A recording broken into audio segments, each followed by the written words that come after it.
Seperti biasa, saya temukan lagi video yang lucu sekaligus ngawur.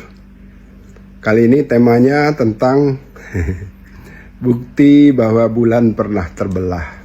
Nih. Looking at the lobate scarps in detail, they actually reflect the crustal materials of the moon being pushed together, breaking, and being thrust over one another. So that indicates that something has been causing the moon to actually contract or shrink, where everything that happened on the moon, these scarps could be younger.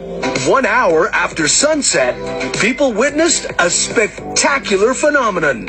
A giant flame appeared around the upper part of that evening's crescent moon.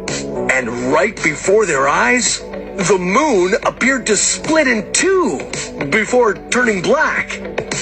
At least this is how the event was recorded by the local chronicler. The hour has drawn near and the moon was split in two. Yet whenever they see a sign, they turn away, saying, "Same old magic." By looking at the lobate scarps in detail, they actually... Jadi ini mencatut nama ahli dari Amerika, ya, yang tadi disebutkan di video. Jadi sebetulnya ini bicara tentang apa? Jadi di video pun sebetulnya jelas disebutkan bahwa the moon is shrinking. Jadi ini ada Thomas Waters, Dr. Thomas Waters dari Smithsonian National Air and Space Museum. Ya, dia melakukan riset dan menemukan bahwa bulan itu mengecil, shrinking gitu. Nah, detailnya Anda bisa cari. Saya hanya mau menyampaikan bahwa orang ini tidak sedang bicara tentang bulan yang pernah terbelah.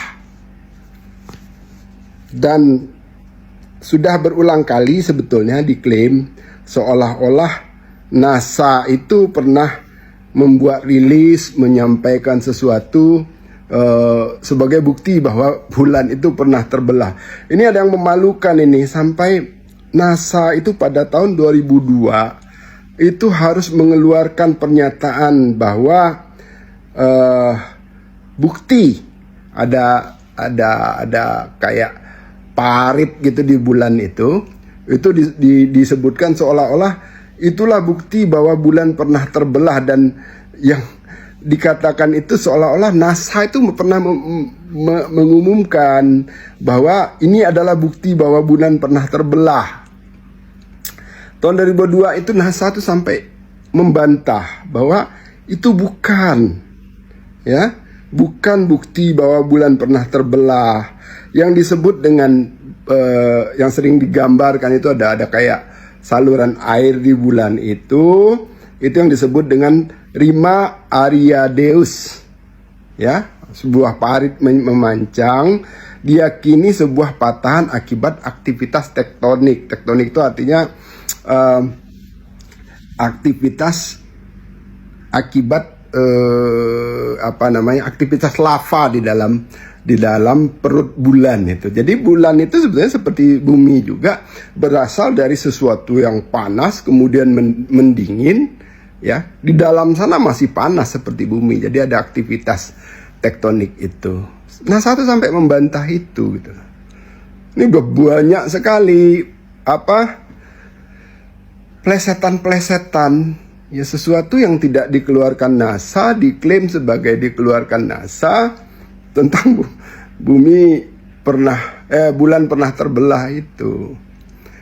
Saya tuh bingung sebetulnya, orang-orang ini mau apa sih? Mau menunjukkan bahwa agama saya itu benar loh, sudah dibuktikan oleh sains loh, ya kan? Tapi yang mereka pakai, yang mereka klaim sebagai bukti itu bohong. Nah, ini kan bisa bermakna sebaliknya, bahwa agama saya itu bohong loh. Ya, kalau Anda mengatakan sesuatu, oh ini loh buktinya, tapi ternyata bukti itu bohong, maka Anda sedang mengatakan bahwa yang mau Anda coba buktikan itu bohong. Ya. Kok bisa orang beragama dengan cara begitu. Sebenarnya ini soal sederhana. Apa yang dikatakan oleh Quran, katakan oleh hadis itu diyakini saja. Kalau nggak ketemu penjelasan akalnya, ya Anda mau meyakini, yakini aja. Nggak perlu berbohong untuk membuktikan bahwa keyakinan Anda itu benar. Sayang sekali ya.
A newly published study using images from NASA's Lunar Reconnaissance Orbiter revealed tantalizing hints that the Moon has slightly shrunk in the recent geologic past, and in fact may still be actively shrinking today. The research, led by Dr. Tom Waters from the Smithsonian National Air and Space Museum, involved searching thousands of lunar images for specific fault structures called lobate scarps. We know the moon is shrinking by looking at the lobate scarps in detail. They actually reflect the crustal materials of the moon being pushed together, breaking, and being thrust over one another. So that indicates that something has been causing the moon to actually contract or shrink. Finding that the lobate scarps are globally distributed indicates that contraction of the lunar surface is happening on a global scale, and this is critical knowledge to understand the geologic history of the moon. The next steps in this research will be to more accurately assess the age of these scarps to help determine how geologically active the moon might still be today. What's exciting about these findings for me is that the moon is not a dead body. It's not an object where everything that happened on the moon happened billions of years ago. These scarps could be younger than a billion years. They could be, in fact, as young as a couple of 100 million years old, or they could be even younger than that. And that means, in geologic terms, the moon is active. To learn more about this story, visit the homepage for the Lunar Reconnaissance Orbiter at www.nasa.gov/LRO. Tapi NASA malah membuktikan bahwa bulan pernah terbelah, seolah-olah pernah dilas. Bulan itu pernah dilas. Pernah disambung gitu kayak. Iya, pernah disambung gitu. Berarti ada kemungkinan benar. Dibelah, ada kemungkinan dibelah. Udah kemungkinan dibelah, dan Al-Quran ini 1400 tahun yang lalu loh udah mengatakan ini gitu. NASA baru sekarang, di abad sekarang gitu. Itu satu.